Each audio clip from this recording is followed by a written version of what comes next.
Live from Mountain Lake. First episode ever live in Mountain Lake. Clerc podcast show. Good to be here. This is the first episode we've ever done in Mountain Lake. Yeah. So, Mike, you better feel honored to be on the podcast here in your own home. Yes. That's a big honor here. I don't know if we've ever gone. I was thinking about that driving over here. I don't know if we've ever gone to anybody else's house before and done it before. Not besides yours in the backyard. In the backyard. Well, when I told you I wouldn't leave our home, that probably forced your hand. So yeah. Well, for people listening, Mike Nelson here on the podcast, our uncle, and he'll also be the first other family member on the podcast other than me and Colin. Yeah, Rick hasn't been on. He was just in the audience for one. Yeah, he was in the audience for one. He's never been on before. So Mike, the first family member, brave enough to come on, talk to the Clerc also boys. The mayor of Mountain Lake. Mayor of Mountain Lake, yeah. So that's a big starting point, Mike. How do you go from, because you've had a variety of jobs. You were kind of telling us before. You were a DJ, a teacher. You've been a missionary. Well, that's a thing you do on the side as well. Mm-hmm. You work for Melaleuca. Mm-hmm. How did you get into being the mayor of Mountain Lake? Well, okay, it's actually I felt led. Oh, really? I really did. I have disliked meetings and never was on the city council, anything like that. And I just sort of felt that. And the funny thing is, you guys just met Petra. Mm-hmm. She was here. She was in high school. And she was sitting in this very room, and the phone rang, and the answer machine picked up, and she heard somebody say something. Okay, now I'm gonna fast forward. I'm driving somewhere, and Petra goes, "Are you running for mayor?" And I had not talked to anybody. Wow. And I'm like, "What?" She said, "Well, I was sitting and I listened to the answer machine, and somebody said something about you being the mayor." So I rushed home. I listened to the answering machine, and here it was a resident in town said, I just wanted you to know we have some real estate in our front yard that we'd love to have a Mike Nelson for mayor sign put up. Oh, nice. It's like, do.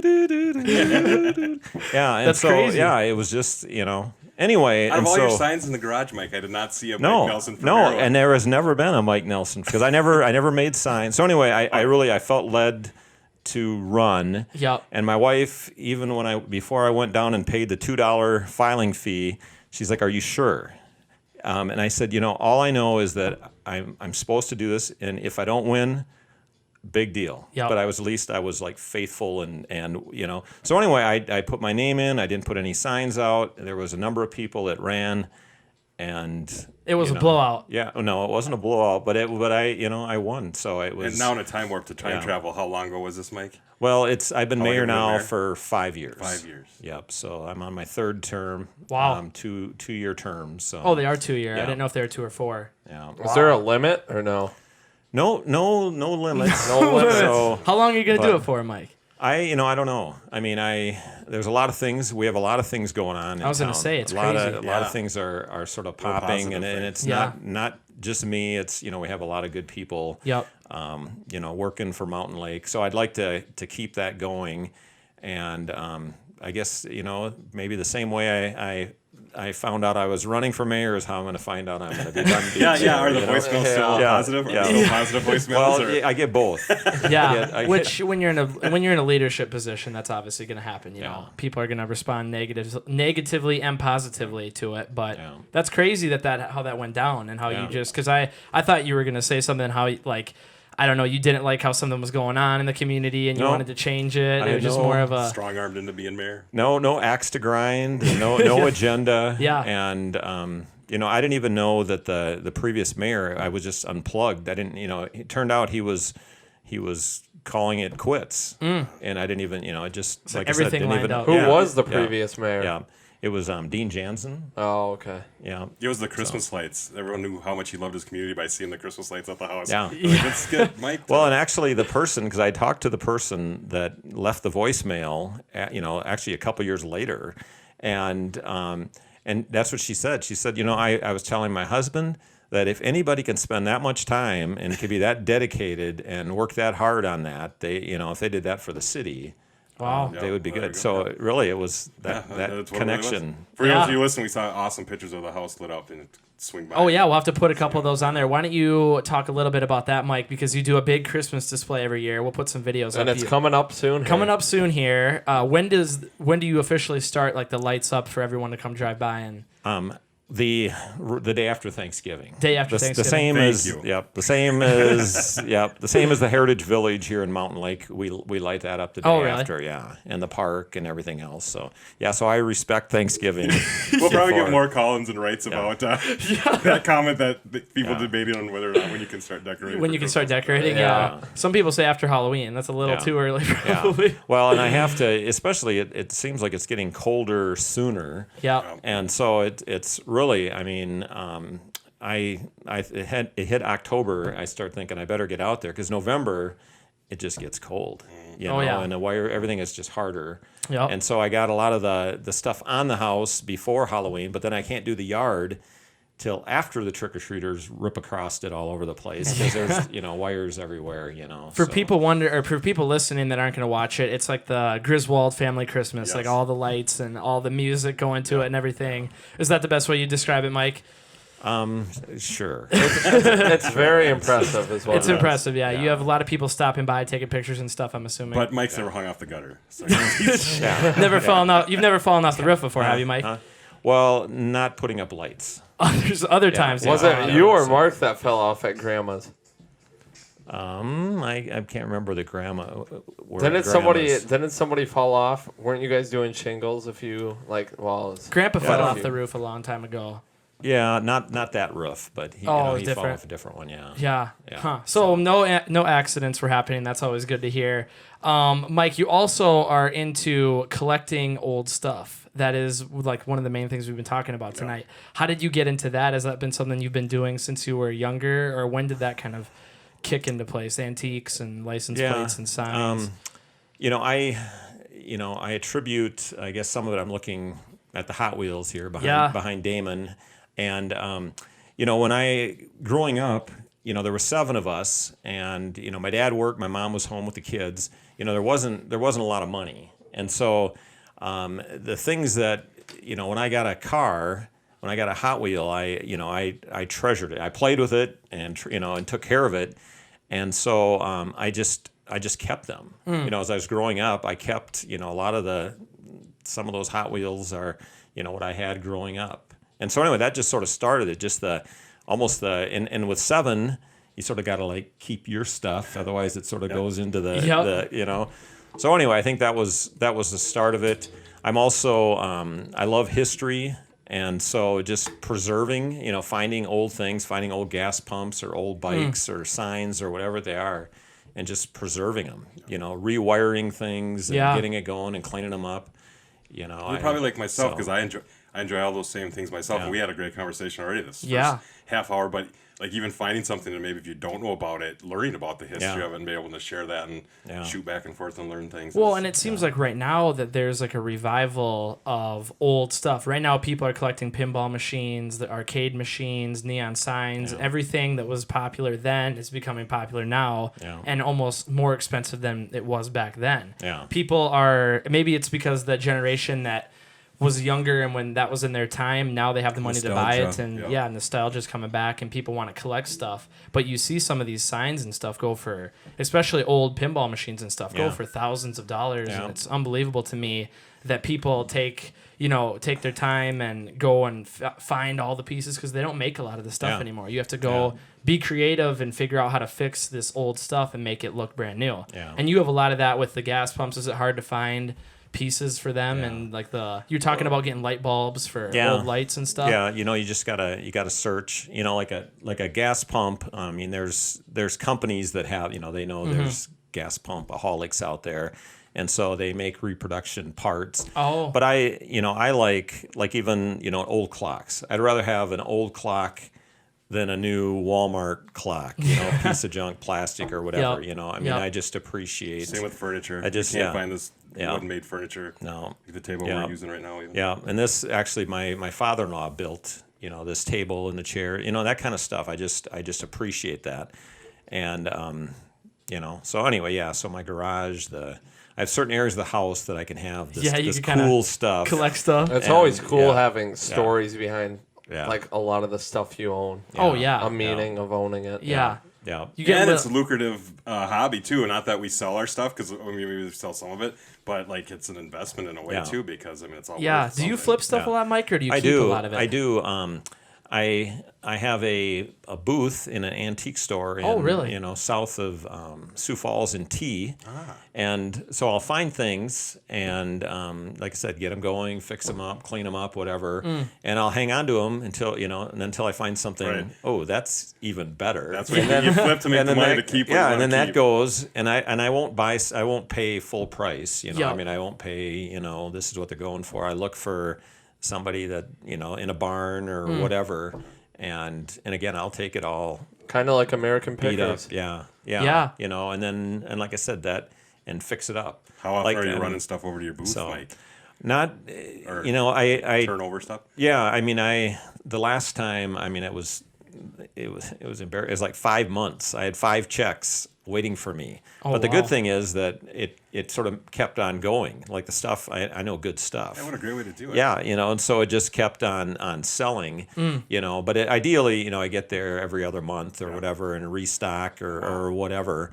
And, and that's, like I said, it's just stuff, that from around here that I find and I like. And I get something, you sort of get rid of lesser things. And that's like, now I really like that side. And I was saying it's pretty cool. I don't like this one as much anymore, Coming here and I Filling see in the a little gap. mountain lake section, and I'm like, I have just about everything over there but Wyndham. Yeah. So it's like keeping that going. Yeah. And What is the most lucrative stuff that, like, for people that want to get into this and they are going and picking and going to places and antique shops and old barns? What's the kind of stuff that people should be looking for? They want to flip it.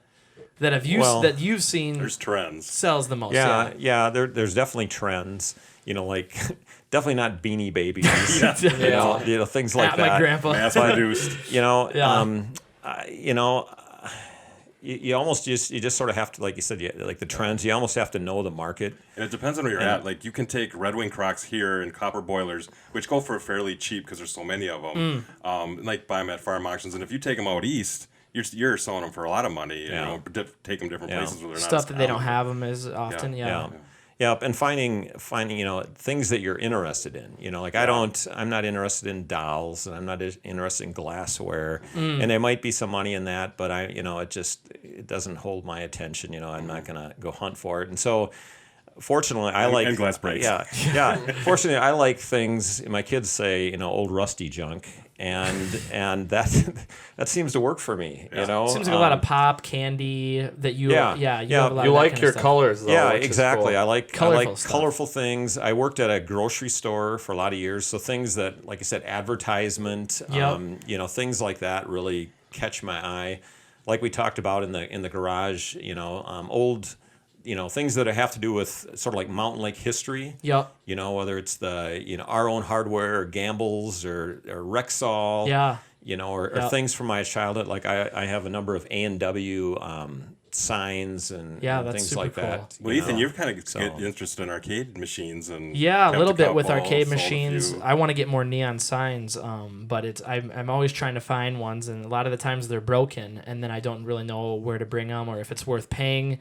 How do you figure out if it's worth putting money into a neon sign if the repair is going to cost more than the neon sign itself? Yeah, that's a tough one. You really have to know, because I know you asked me that a while back. Yeah, because I had a fat tire. I had a fat tire sign. Yeah, and you can you got to know how much the fat tire sign is going for. Yep. And how much, but a repair bill on neon, I think if you get by under $100 is probably pretty. It's pretty not a very big repair. Yeah. Because it is a specialty thing, and not very many people do handmade. Do it. And if you're researching and you go on eBay, make sure you find one that actually sold, because people can ask for whatever they want to ask for them, and you might see one that's like, oh my gosh, it's worth $350. Yeah. But actually, that's just what they asking Yeah, for. you have to One see what for they've sold 100, for. you know, so- Yeah. Huh. And now it's like the whole game's changed a bit. Now everyone's got smartphones because before you'd go to auctions and stuff, not everyone was like looking stuff what was worth. So Oh, yeah, now there's you can still a lot of just pull times it where up. you have to know or you've seen it before, and you'll get that gem if you want to call it that or something at an auction or a sale, Yep. just because you've seen them before. And Yep. but a lot of times now everyone's got their phones out looking stuff up. While you're Do you find a lot of stuff at auctions, Mike, or is it antique shops or personal collections? Where do you find yourself collecting a lot of this stuff from? Yeah, I haven't been to an auction. Yeah, I haven't been to an auction in a long time. So I'm sure there's still deals there. You were talking about Orinoco, though. That was a big. Yeah, I mean, flea markets, and big flea market. Orinoco is a big one in southeast Minnesota. Yep. And Does that happen once a year? So yeah, just once a year. I think it's in August, and different. But I hit like Le Sueur and the State Fair and Spirit Lake. They have over the holidays. Damon probably knows that the 3 holidays in the summer. There's 3 flea markets down there, and and it's just I know what I'm looking for, and I can get in and out of there real quick. I've got some real cool stuff from those from the past, some military stuff. And the thing about that is there's just I mean, like Orinoco, there's hundreds of people coming together from all over the place, bringing their stuff to you. Yep. And so it's always different. Where if you go to an antique store, a lot of times it looks just like it did 3 months earlier when you went there. You know what I mean? And it's like I wasn't interested then, and I'm not. Yeah. Yeah, and it's probably marked up because they're trying to resell it too. Yeah. And then talking to people, just whatever it is that you're interested in. There's people that are sort of they're like I'm into lots of things, Yeah. But there's people that are just into pumps. Yeah. They're the gas pump experts, and those are the Yeah. So I have a good connection there, and same with license plates. Oh, sure. I've got a connection there, and so they. There's a social aspect where people are actually talking to each other. Yeah, that's what we're talking about. There's in the a podcast network. a lot, there's a network of people and everything. And you could just like you see those Facebook group advertisements, and there's groups like that, and so you can find a lot of things that way. But again, I'd say predominantly flea markets is where where I find more. Estate sales too. We're talking about estate sales. I did do estate sales, and I do store and auctions. I kind of started around a space and stopped selling stuff a lot, and got to get back on there to sell stuff. In the old school? In the old school. Yeah. Again, it's a lot, sometimes the same kind of stuff, but depends on the crowd. And then once in a while they get really popular. And sometimes when they have the signed ones, there's a lot of people that come and the prices go up. So. Oh, yeah. There's a lot of different places around here, and I don't know how it is in other places in the United States, but around here there's a lot of antique shops in small towns. Every town, it seems like, has a antique shop you can go to and find stuff. So it doesn't seem too difficult, but sometimes you go, you want to buy something and the price doesn't seem quite right, and you look online and they're obviously marking it up more than what it's worth. Yeah, and nowadays you have to look for fakes a lot too. Oh, that's the worst thing now. Even neon signs, you go on eBay, and a lot of them are Chinese neon, and they're not, I've heard those. Like your Yankees hat? Hey, that's a real hat. Oh, it is? Oh, sorry. It is, yeah. Sorry. I bought it in Chinatown, but that's a real hat. Oh, okay, yeah, whatever. Chinatown in New York. Yeah, you get the neon, but it has a fake, or not a fake, but it has a cheap, what is the thing on the back? Transformer. Yeah, and those apparently go out and they can't really be fixed as easy if it was an American-made neon sign. So you got to really figure out, I'm sure these networks of people know and can identify fake versus real stuff, and then make it so that you don't waste your money on some crap that isn't actually real. Do you ever see that, Mike, fake stuff being around? Yeah. You were talking about people putting rust on stuff. Yeah, and some yeah, I mean, porcelain signs are they're sort of the premier sign, over like a tin sign or even a neon sign. And anyway, I know I got to stay close here, but anyway, they can make signs look like that, and then they'll I don't know if they take a chain to it and bang it up and leave it out in the shoot it a couple times.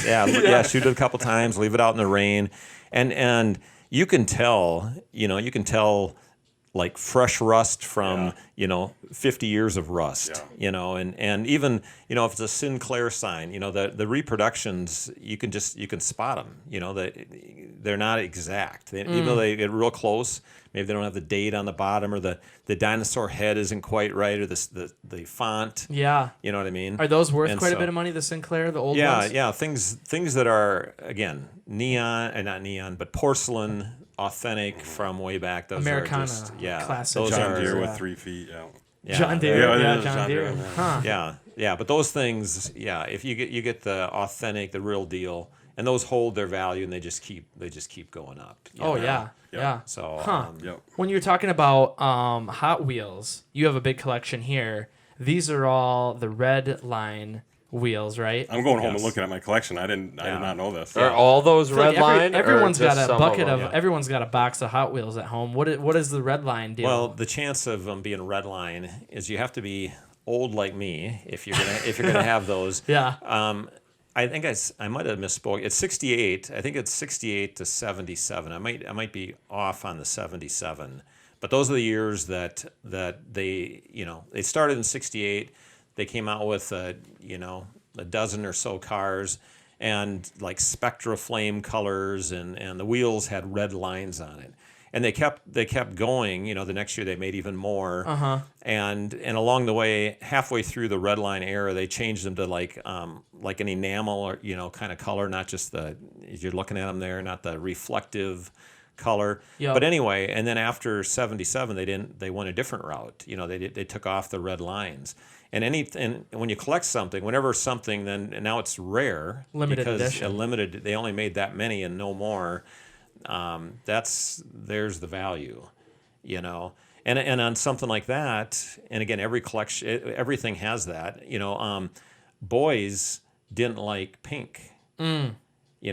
And so they didn't make as many pink. And so the pink ones are rare. The pink ones are the most valuable. I see a couple because, up there, yeah, because they beat those up more because they didn't like them, or they didn't buy them, and so they didn't make as many. And so, and that sort of goes along with what you're asking. Like, how do you know this? You really have to know your area. You have to know what a Hot Wheels goes for and what a sign goes for, and whatever it is. Are they worth more money if they're in the original packaging? Yeah. I don't have any of those sitting around here, but I've got a few of those. But those, just an enormous amount of money. I can appreciate these ones out of the packaging. These are cool, like played with. Showing it. Mike, what was it? Christmas? You used to give all the cousins Hot Wheels. Yeah, you remember that? All your doubles. Do remember.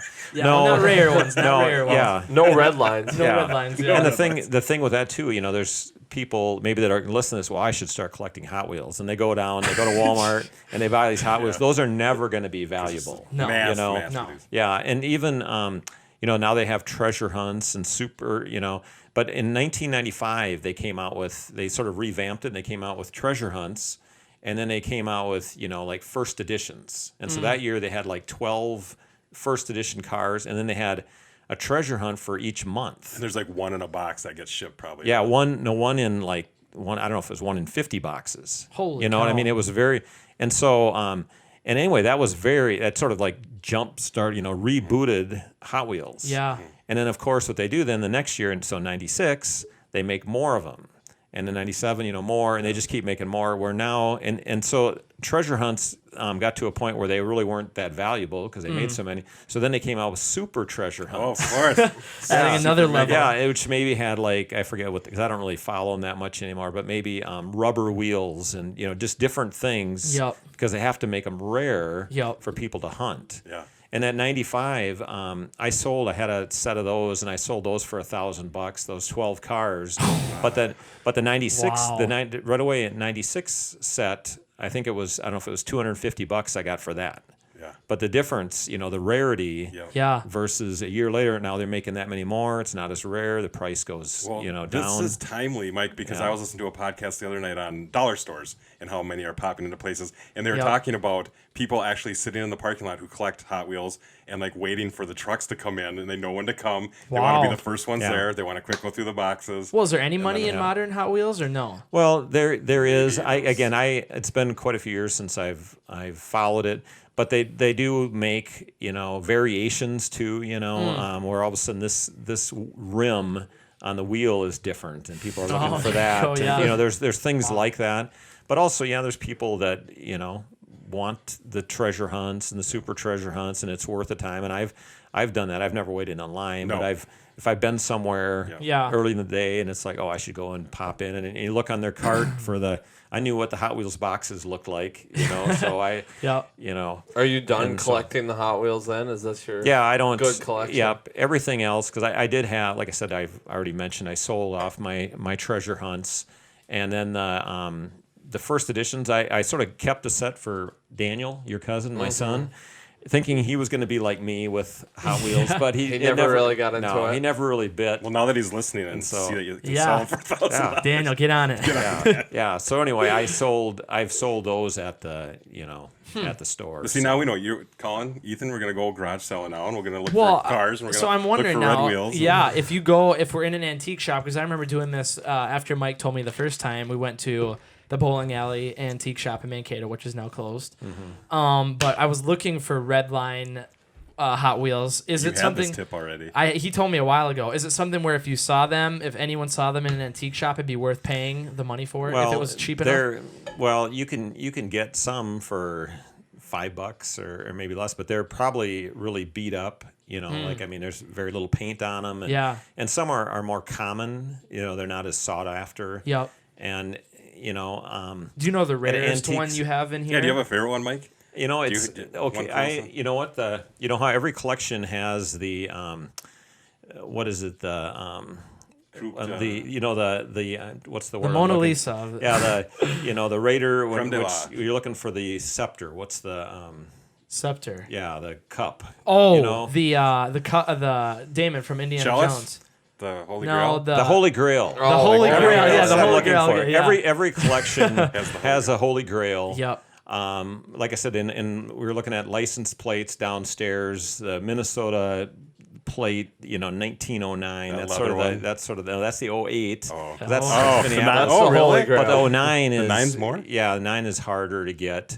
And actually up here is a 1920 standalone plate, and that's actually there's a pair up here above the door. Yep. And those are the rarest ones. Really? Because, and this is off the subject, but that they were making them 18, 19, and 20 on the same plate. Yeah. And cars were just going out the door, and they knew the writing was on the wall that in 1921 they were going to go every year, have a different plate. Oh, okay. And so that what they had left didn't quite make it to the end of the year. And so in 1920, they just made a limited run of 1920 solo. Just to finish the year. Yeah, because it was 18, 19, 20. Wow. And so that's the holy grail of the license plate. Well, in Redlines, for me anyway, it was, there's two motorcycles in that collection, and I forget the name of them right now. Oh, I see one of them. But there's two of them, and they're super hard to get. And I was on eBay, and I just happened to, I don't know, one day I came across, they didn't list them as red lines because they actually don't have red lines on the wheels, but they're part of that era. Oh, really? Yeah. And they go for $100, $150 each one of them. And so, somehow, like I said, I came across this auction going on, and it was both of them, and just the way they had them listed, they wouldn't have popped up on somebody's search. And I think it was $28. I got them both $28. Yeah, where it should have been, $250 or $300. That's a good point. If someone doesn't list something, they know what they have. Yeah, exactly. Yeah, I see some half Olympic ones down here. I mean, if you're at home, they're all camera, awesome. Huh? Yeah. I mean, they're like. That's sweet, I'm by the Poison Pinto. Yeah. There's one called the Poison Pinto, yeah. There's one with the helmet one. I mean, they're all there. There's a lot of... We'll get a shot here of those two. That's the Red Baron. Yeah. When I was young, the Red Baron and then the Paddy Wagon. And those those are sitting on a shelf solo over there, too, because those were sort of my favorite growing up. But anyway, you just have to know. And so to answer your question at an antique store... Yeah, if you see one... most likely not the best place to go, because if somebody's putting them there, they probably know they know the value and they want to make some money on it, and so it's Do you have a Holy Grail one up here, Mike? Like I said, probably the motorcycles. The motorcycles. Yep. They were the ones that were the last ones.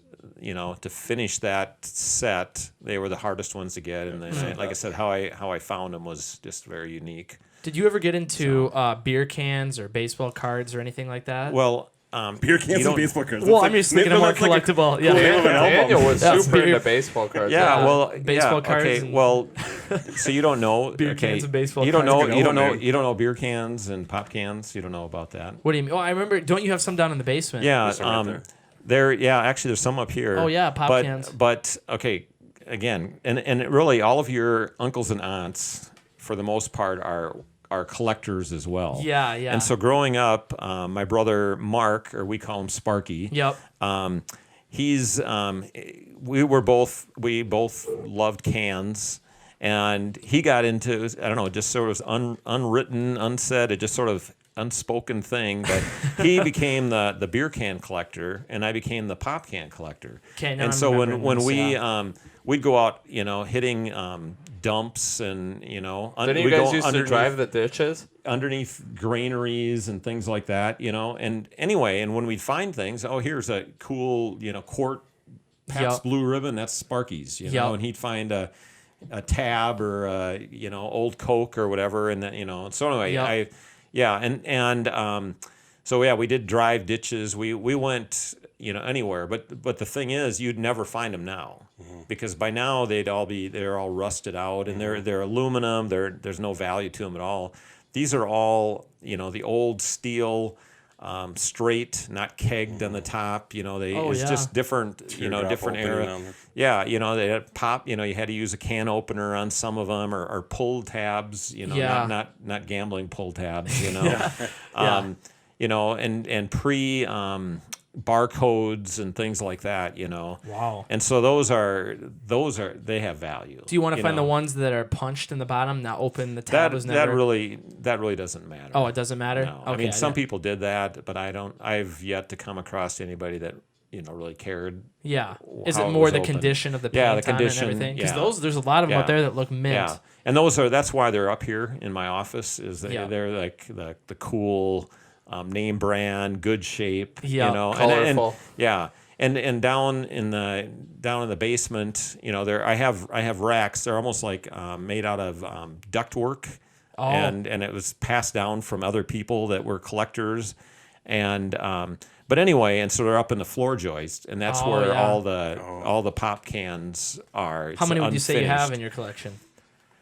I don't know. I don't know if there's I'm sure there's over 1,000. Holy cow! But again, I don't look for any Hot Wheels. I don't look for any cans. They find you. Yeah. I found what I wanted in the cans. Again, I've.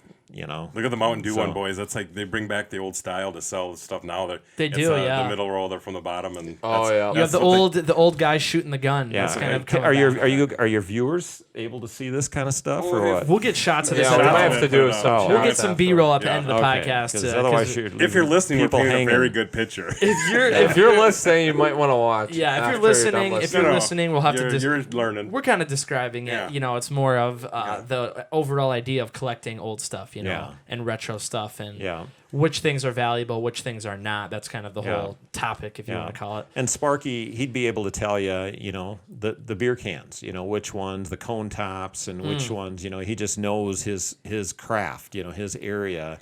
Yeah. And he has, the trays, the beer trays with characters and things like that. He's got some neat signs. Yeah. Old Ham's Brewery signs. Old signs. And, do you both do oil cans? I saw a lot of oil cans. We never talked about that. Oil cans. Yeah. I mean, it's we both have some. I don't go nuts. My wife sort of tries to, rein me in at times. Obviously she hasn't done a real good job, but she doesn't collect anything, does she? No. It's a Nelson gene. No, she did. Had some salt and pepper shaker. We sold all those. That was. And again, there's things like that there really isn't value in that. people go and collect mugs or shot glasses or spoons. Yeah. So mugs like grandma. Yeah. Crazy mug. Yeah. Collection. Everyone's got a collection in the family. What's the craziest thing that you've ever come across, Mike? If it's been in a foreign country, I'm trying to think about or been in any picking or just going around. Have you ever came across anything you've never seen before, or just extremely rare that you couldn't even buy because it was too much? Well, there's lots of those kind of things. I mean, and I'm not even interested in them then. Yeah. I mean, there's a lot of super expensive things.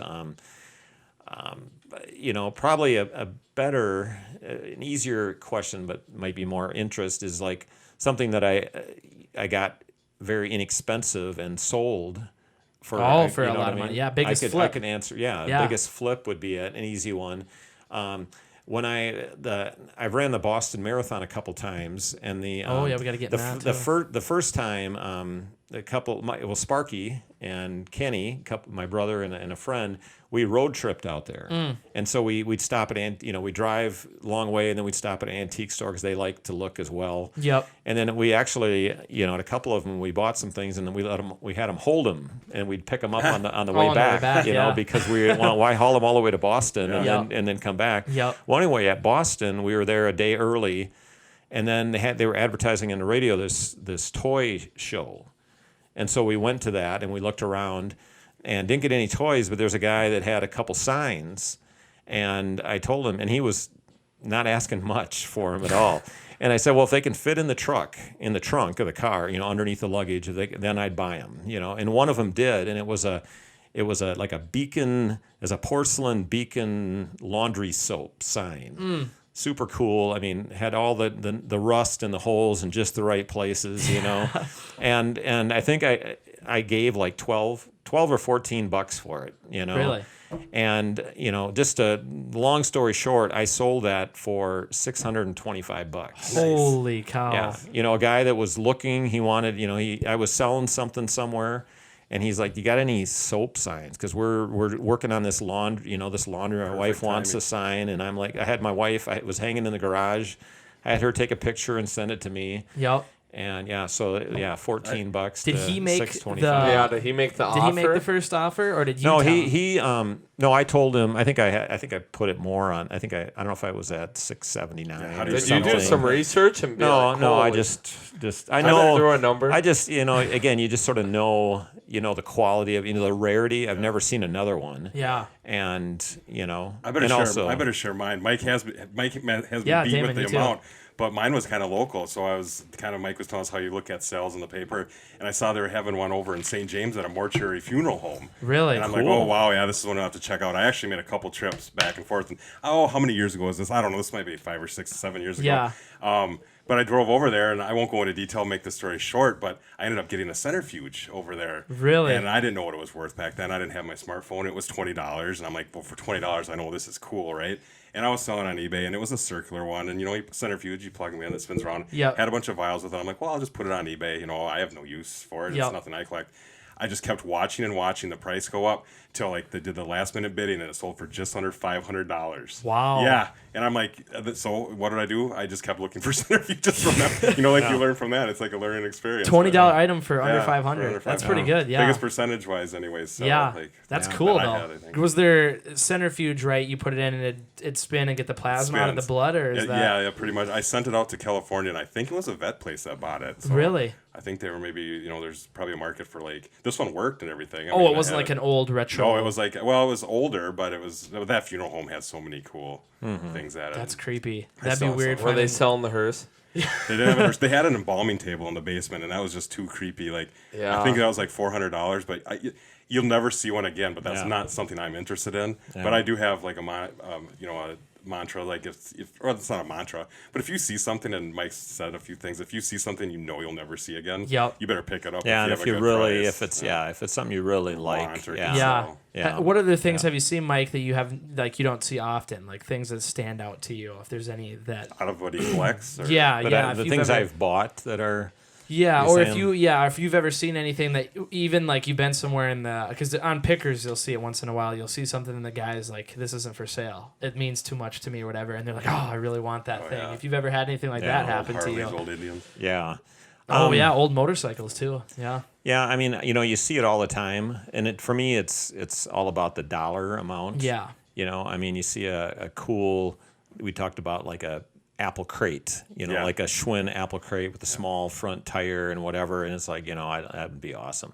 But they want like $1,500 for it, or whatever, and it's what I mean. So I see that kind of stuff all the time, but it's all about the dollar. Yeah. I mean, it really is to me. There's nothing I have to have. Yeah. But if I find it, like you can walk around the house or whatever, an old. In the garden, there's an old fire hydrant, that was just a super cool antique thing that they didn't want much for. Well, I'll take it. Yeah, and that's an cool. old phone. Did you see that hanging in the garage? Sure I saw that one. Yeah. The old phone and different things like that. Yep. So it has to be something that I'm really interested in. It's got to be a good deal. Yeah. I'm more not about gonna. the price. Yeah, I'm not gonna. I'm just not interested. I'm not going to pay top dollar because it's got to be something that I can make some money on down the road. I'm going to keep it. I'm going to enjoy it. I'm going to fix it. Like that Minnesota paint sign there that wasn't working, and now it scrolls and all this kind of stuff. Oh wow, I didn't even notice that. And so that is really I have cool. to Sweet. I have to be able to, like I said, get it cheap. Yep. And then make it better than it was, enjoy it, and Yep. then move it on eventually. Your brother probably has a Hams one like that. Oh, he does. He does. He showed us that when that's it's really a waterfall, cool. right? That's like And the water's moving. He's got Holy Girls yeah, that one. Yeah. he's got a number of them like He that. got told some us how much really- that sign's worth, and it's an unbelievable amount of money. those How much he paid for it, Yeah. how much it's worth now. Those beer signs. and stuff. PJ's, where the Gathering is, used to have an auction once a year and have all bar memorabilia. And Really? stuff. Okay. I didn't know that. Wow. Yeah. That's crazy. Yeah, actually, Sparky was with me when I got that. That was up at the State Fair flea market this last year. Really? Is that like a chain of Actually- paint places, or is it just a Yeah, one-off? Minnesota. It's just a Minnesota paints, which to me is cool because it's Yeah. Minnesota. Yep. But and at that one, That logo was awesome with the Yeah. end. yeah, That's unbelievable. yeah, and it's like I said, it was all dirty. It wasn't working. It wasn't, and it's like, so you get it cheap. Yeah. And then I absolutely love taking them apart and rewiring them Yep. and just, Is it a motor in there that's spinning something and with it's- different color sheets? Well, or? there's a neon bulb that goes through, Really? and then there's a little motor with gears, and it's like the spool that goes around the fluorescent bulb, Wow. and so the bulb is what's lighting up the whole thing. Yep. And so it's just really creative. Yeah, you don't see stuff like But- that anymore. Colin and Ethan, I think the tip is too, when you guys start collecting stuff now, collect something different so there's no fights. Like paint, Yeah. paint Yeah. beer, like Yeah. different sizes. Yeah. I Yeah. used to really be into bobbleheads. I haven't really. Yeah, gotten Colin into used to have a while, but- bobblehead collection. Yeah. Yeah. You And can so- make it yourself now. And it's a fun thing as a family. Like even that Yep. up there, it was my brother Sparky. We brought my brother Dave, my sister Lana. Yep. We all went up there together and spent the day, and everybody's got their own thing, what Yep. they're looking for. And Lana's looking for those little toys, the little like the little people, Little Fisher people, Price. Fisher little Price. Fisher people. Price. Yeah. Oh, can I tell one more quick story? Of course. A yeah. Playmobil. I went to visit my sister, and this is probably the better percentage one. This probably is my percentage one. A Playmobil I just bought on a whim because I knew it would be. It was in a box. It was Playmobil. like a- What is it? No, what's No, that that's again? like a little figurine with kind of the same type of thing, like the little bobblehead thing, but they Oh, have really? legs, little plastic figure. Yeah, I about think I know what you're two- talking about. 2 inches high. Yeah. But I bought one at a thrift store for 50 cents, right? I was visiting my sister out in Utah, and they have all these thrift stores there with the Mormons that have Yeah. the thrift stores. I had no idea what it was worth. So anyways, I got back, and I put it on eBay. Thing sold for $100. I'm not even kidding. 50 cents. 50 cents to is $100. little, like it was in its box, and it was like it's a period one. It must have Wow. been super rare. And then I got another one with it, but that one was like $5. But Wow. who knew? I Yeah. had no idea. That's crazy. So we joked that I paid for like a third of my trip with You're a buying 50 one cent little toy. 50-cent toy. Yeah. That's the kind of stuff people, when they want to get into collecting, that's the kind of stuff they want to wanna find. do, yeah. That's what gets people to do it, but then they don't realize how much goes into So it. guess what? Every time I was at a store, I had my eyes peeled for. You're Play- looking for Playmobil Yeah, toys. Playmobil toys. That's funny. Yeah. But people want to get into it, but they don't realize how much time and research goes into knowing if you have an item that's going to be worth money. It's like Yeah. what Mike said. You have to have Yeah. interest in some of it, or learning along the way, and Yeah, do things. get because people that know more about it than you. I and wouldn't learn say I from was them. totally doing it for the money, but it was nice, Yeah. and then it lets you use that money to just Yeah. keep Buy purchasing more stuff, stuff, like trade you know. trade forward, and Yeah. Huh. Well, and you've traveled to other countries, Mike, and found stuff. How was the experience of buying stuff in other countries compared to getting it in the United States? Because you said there's obviously the language barrier where you got to use hands, and you got to try to explain to them. Yeah. Talk about that a little bit, like some of the stories from, because you're talking about the sign and how you get stuff back. Like when you buy a giant sign in another country, how the heck do you get that back to the United States? If it can't fit in your suitcase. Yeah. Because I'm sure that's happened to you before. Yeah. So we tell that. Yeah. Well, any stories if you have anything that stands out. When you said he said I was a missionary, but I lead like short-term mission trips. Okay. Yeah. And when I go, I'm always same thing as here. When we have some downtime, I look for a flea market kind of thing. Maybe it's a straw market there or whatever, and I find an old license plate or whatever. But the one you're referring to, it was in Peru, and we were with a group.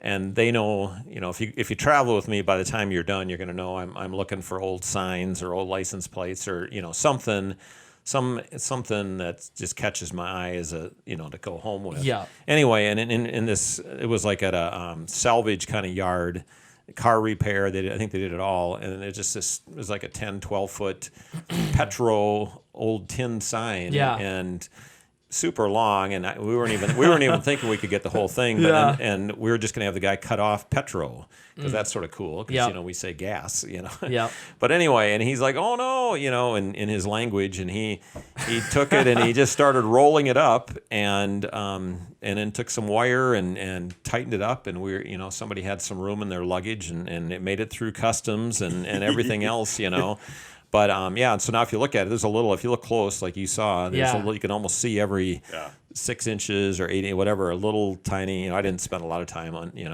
but it's Is it harder to bargain? I think I gave him, I don't even remember, but I'm sure it was less than 20 US. But in Peru, that was a ton. Yeah. So it is. Yeah, it's. I mean, and that's a great story. And now to you, it's worth more because it has those ripples. Oh yeah, I mean, that's so cool. Because why it has the ripples. Yeah, and the people that were with me, I think there was actually 18 of us that went on that trip, and they'll come by and I'll point, they'll see, oh, there it is, that was in my luggage, and so they're just and I have down here, I have written down the art of bargaining, because I knew I was going to ask you about that. Obviously, with all of this stuff comes bargaining and talking people down.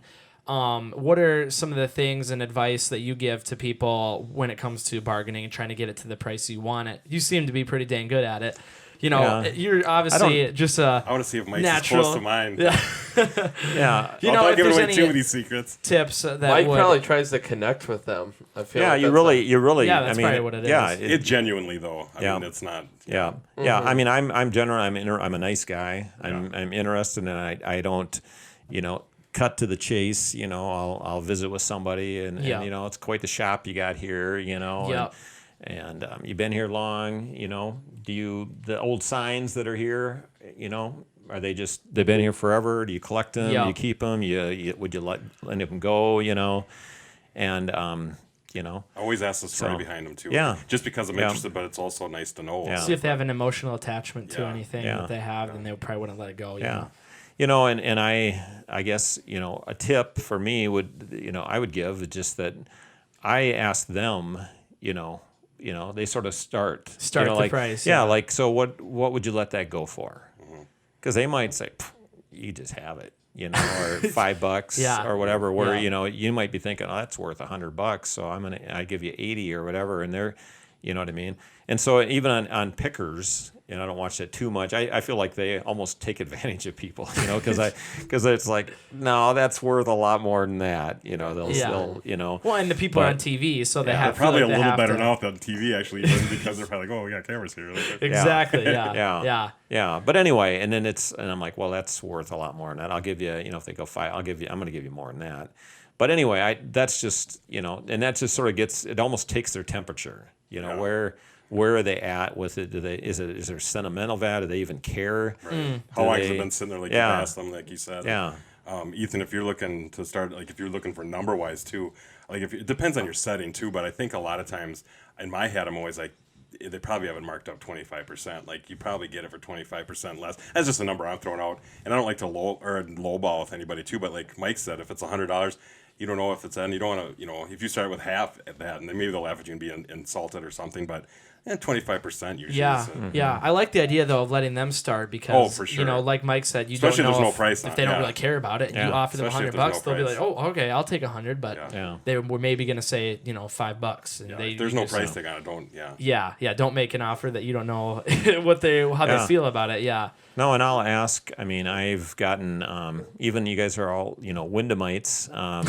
Just at a garage sale with my daughter this summer, and somebody had a sign up in their garage, and I just asked about that. And he says, "What about that?" No, that's so and so's, And then I just sort of let it go, and then I just before I came back to it. So they want to keep that, or would they be willing, well, let me get them on the phone. And they got them on the phone, and then I bought it. Really? Yeah. Is that a case where you throw out a number and they had no idea that it would be? Yeah, they're like, number? well, they knew. Sometimes that does work. They knew me. I didn't really know them, but they knew me. Yeah. And anyway, and then she told him, so well, he's interested. Well, let him, have it. Or how much you give? And I just threw something out there, and it's like, sure. Yeah, because wow, I didn't know it was. Yeah. That much. Yeah, and like that Orinoco sign you saw down there, that was in Orinoco, the whole town turns into a flea market, and so and some of them are in their garages, and that was hanging up in a garage, and I did the same thing. So what about that? No, that's just been there, And then later, before we even left that garage, he's like, well, what would you give me for that? And then, I don't know if it was $30 or something. I gave him for it. It's in really good condition. Yeah. Anyway, and then he goes, yeah, I don't think I'm supposed to have that because on the back it even said, because it's an official city limit sign, It's a felony there, Mike. I know.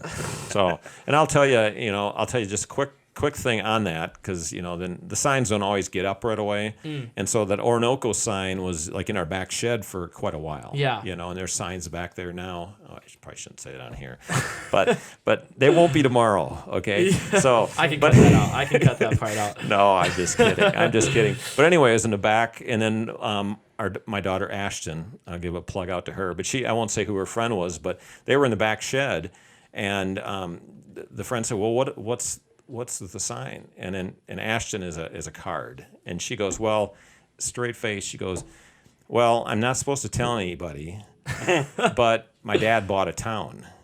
Oh my gosh. And she's like, and she knows their dad buys stuff, And anyway, it was just straight face, and then it was super funny. She believed her, and and finally. Have you ever looked at the population, Mike, and seen when it was from, like? Because the population's changed. Oh yeah, is it really old or is it more modern? Well, they switched the population and that's the old sign.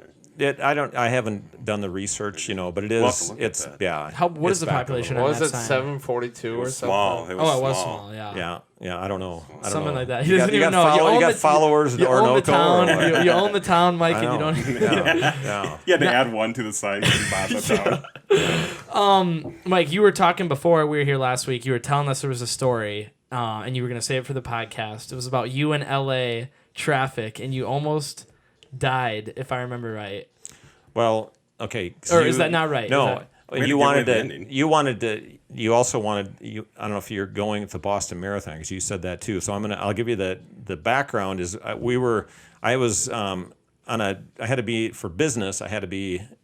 I think it was. I don't know if it was Arizona, somewhere over there, and it was the month before the Boston Marathon. So I put my bike in the back, and actually I ran a couple races, like half marathons in this couple weeks, But anyway, so I was out there doing, for business, but doing that kind of stuff. Yeah. And now I'm in, like I said, I was in LA and just driving, like, I think it seemed like 8 lanes going in each direction.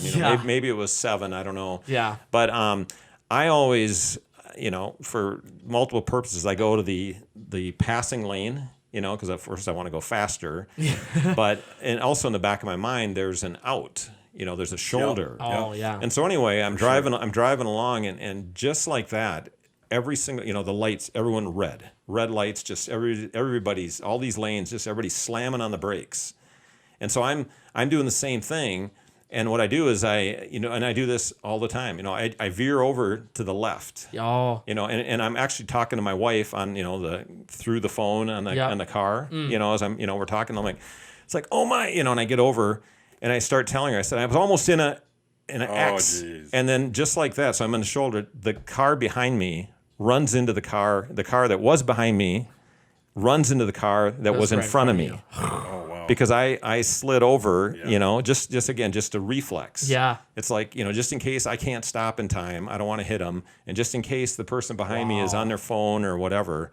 And that happened. Which they must have been. Huh? Which they well, must it have. just, they could have just, because so it happened so quick. If they just were, changing the cassette or whatever they were doing. Yeah. And so it was this straight. It was a straight. So I'm telling her, I was like, almost in an accident. And then I pull her, I go, I gotta go. And then I leave, and she's on the phone. Like, what in the world happened? Yeah. And I run out, and I check on him, and the airbag and the guy in the back went off, and everything else. And I'm helping him, and I finally, we get the cars off to the side, and it had to look so funny because, wow. I mean, all this cars now, the Gawker alert, everybody's backed up, and they're driving along, and here's, and again, the way we got them pushed off, I was in the middle still. So you got a smashed car, a perfectly good Prius, and then a smashed car, in line, Yeah. But I mean, I just left there just sort of like praising the Lord. I was just like, just talk you're about. Like you got up far enough so he didn't hit and turn and do anything like that. Yeah, and they were younger guys, like about your guys' age. Really? They go like. Or if it was a semi in your Prius, I mean that wouldn't be good news. Like coming up behind. Yeah, and my bike was in the back, and I would have been coordinated. But I just they were like. Well, what do we do? And I'm like, well, okay, first thing, so you got to call the police. You got to get a police report. You got to exchange, and I made sure they were all taken care of. And then I said, okay, so you guys are good?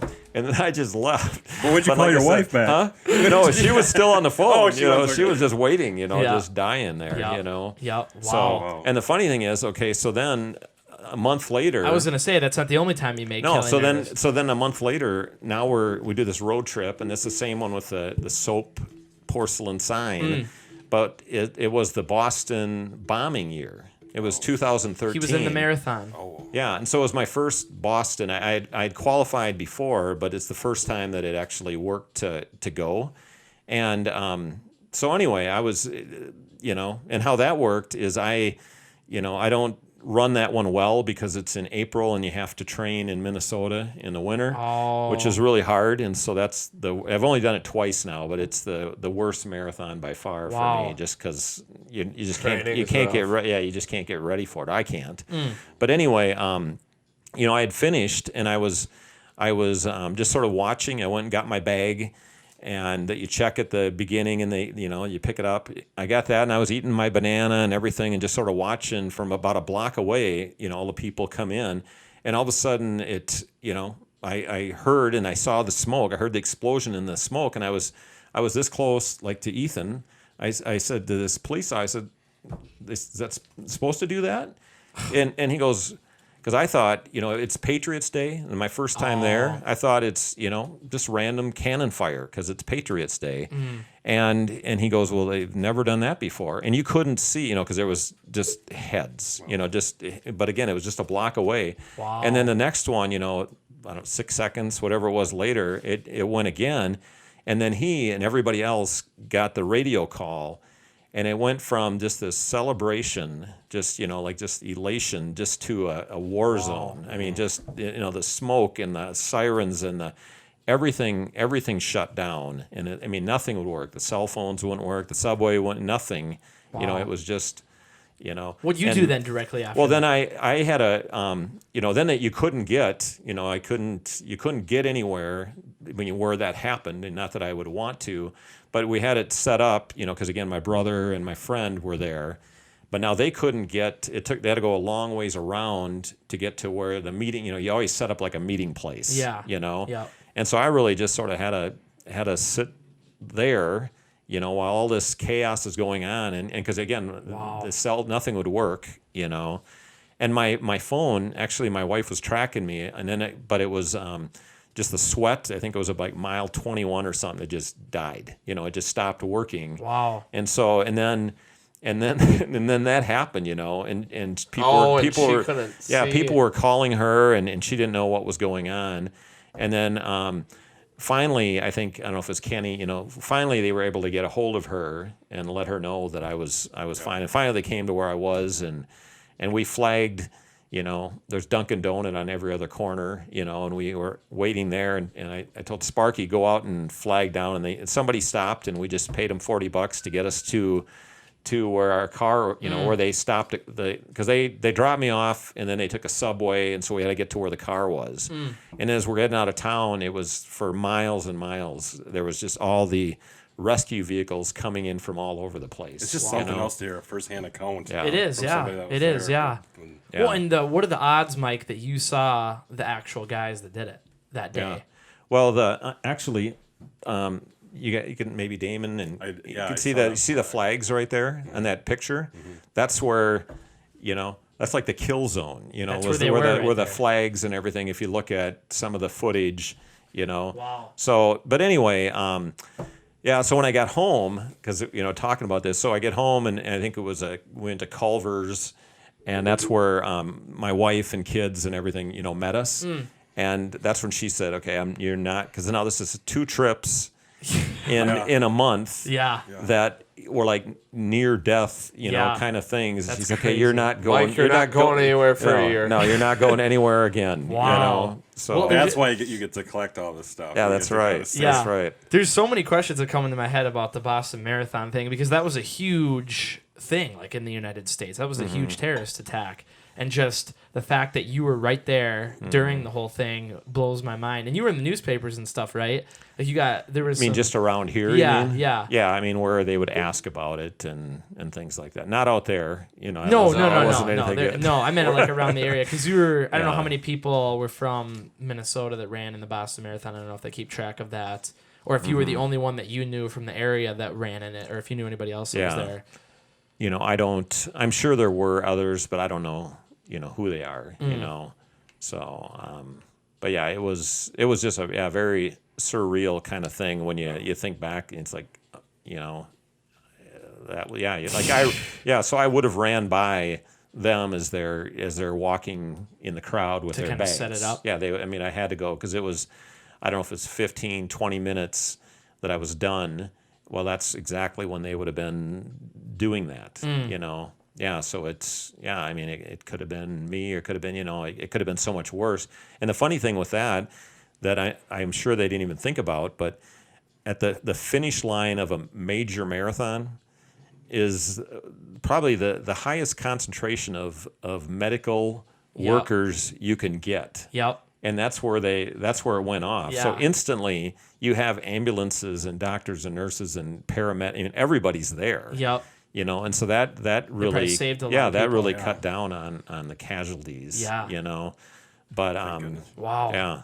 Yeah. Just for you to hear that though, and to see the smoke and everything, and did that cop just take off after he was done talking? No, it was they didn't. They were just, everyone was just. No one really. What do you do? Not until we got the call over the radio, probably. Yeah, and the thing they didn't too. Even know what was probably going on at first. Well, and the thing too is it goes in waves. Like you're in corrals. They don't start them all because it's I forget if it's 30,000 or 40,000 people, and so.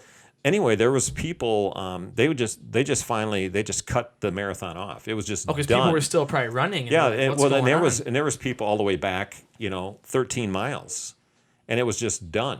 So just think, you've been training for months, and it's probably a lifelong dream to run that. Yeah, because you have to qualify. It's not everybody can't do it.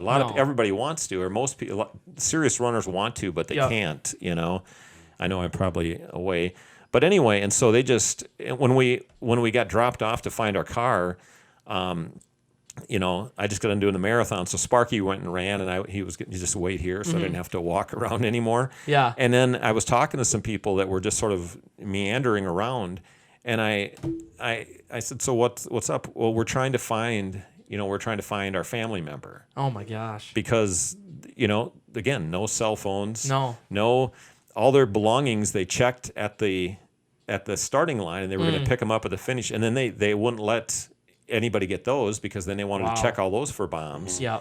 And so the people of Boston, they housed lots of people, and it was just, because they didn't know like if there was refugees. Gonna be, yeah, they didn't know if there was going to be more attacks going on or whatever. Yeah. If there was just two. Yeah. Wow, that's crazy. It's and unbelievable. you ran it again then, Mike, right? Yeah, 4 years later, I did it. 17. I did it in 17, and it wasn't eventful like that. No, but the same for me. Just the amount that I can prepare. It's almost like clockwork about how much slower I'm going to be than the qualifying time to get there.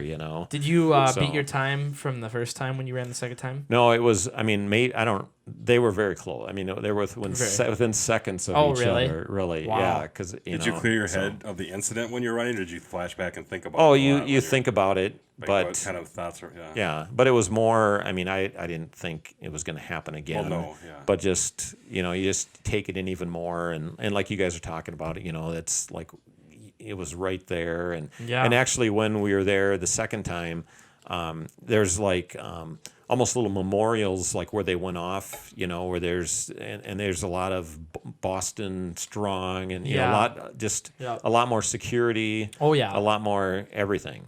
Yeah, because it never happened before. No, nothing like that has ever happened, like a bombing at an event. No, like and so that changed that event forever, and probably every major marathon for sure. changed. Yeah, I think it changed a lot of sporting events and stuff. How they do security. After that, everyone was kind of worried about going to games and going. It made me root for Boston, and I don't like Boston. I remember that baseball game or whatever right after the Boston Strong was really cool to see everyone. The Bruins had. Yeah. There's uniting a city. Yep. So, wow, that is crazy. 2 almost life ending experiences within a month of each other. Yeah. Lucky man, Mike. Lucky man. Yeah. So, well, on that note, in your garage here, Mike. That's right. Yeah. Collect stuff. Turn that back. It's a dangerous world out there. But no, it has been a fun time here, Mike, talking about all the different things, and it just makes me want to go collect more cool stuff. And I hope go out and spend some money. Yeah, I hope. And I hope this episode gave people some advice on how to not waste money and to actually buy things that are how to be social and learn about things. Oh yeah, for sure. There's a lot of things that need to be learned before you go out and just start spending money without knowing what you're buying, because you could end up buying something for probably not as much as what you're paying way more than what it's actually worth. Yeah. So, what's your favorite thing, Ethan? I mean, we're closing the shop here, but my favorite thing, you have some cool stuff. I find a lot of cool signs, stuff. You like signs, movies. Yeah, posters. I'm trying to think of what. Now it's kind of weird. Now I know how you feel, Mike, when you're put on the spot and you got to think. That's right. You got to think through everything. Yeah, just change the question. Just change the question. Maybe you can think about it next show. Yeah, maybe I'll come back next episode. Tune in next time. Yeah, maybe I'll come back next time. I don't have as much cool stuff as Mike though. It's a lifelong collection here. So thank you very much, Mike, for coming on. It's been fun to talk to you. We'll have to get you back on and maybe do an American Pickers episode or something. Go out and see if we can find some cool stuff. Get out in the wild.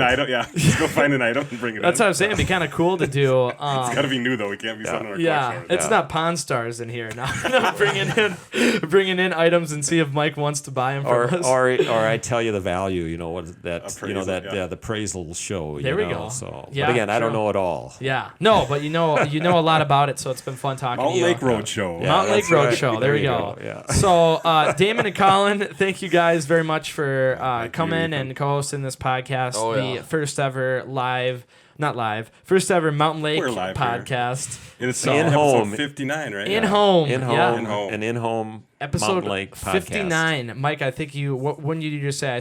I talked to you at the 50th episode. Well, you wanted me to do the 40th. 40th. And I said, let me know when you did the 50th, and you just breezed right over that. Yep. So I almost hit now the we're at 60th. 59. Sorry, we didn't do the 60th. We just let's do 59 here. So thank you, Mike, for coming on. It's been great talking to you here. And we will be getting the website back up for shirts. I see people have been trying to order them for the Ethan Clerc podcast shirts. Did you break it?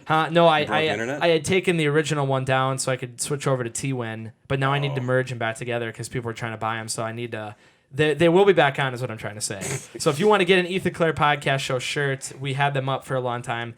They will be back up coming here soon. And maybe get some new designs up here for Christmas coming up.